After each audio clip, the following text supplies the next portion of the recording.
So in this question we have given a graph of log log of rate versus log of concentration, and there are different slope A, B, C and D.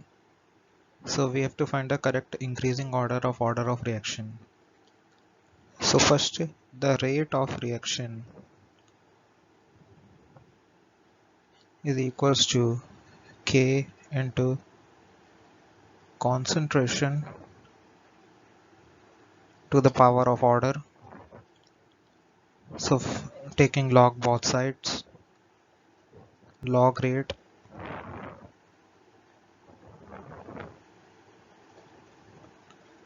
will be equals to log K plus order into log of concentration.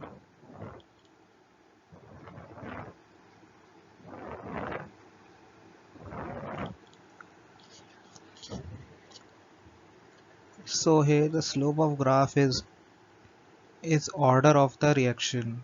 So greater the slope will be the greater in order of reaction. So we have to find the greater slope. So you all know that here, take example, this is A and this is B. So here A have greater slope than B. So we will sort them in order of increasing order of slope.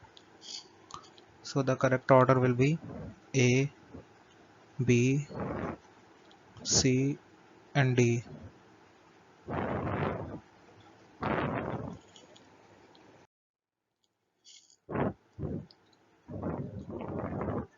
So answer is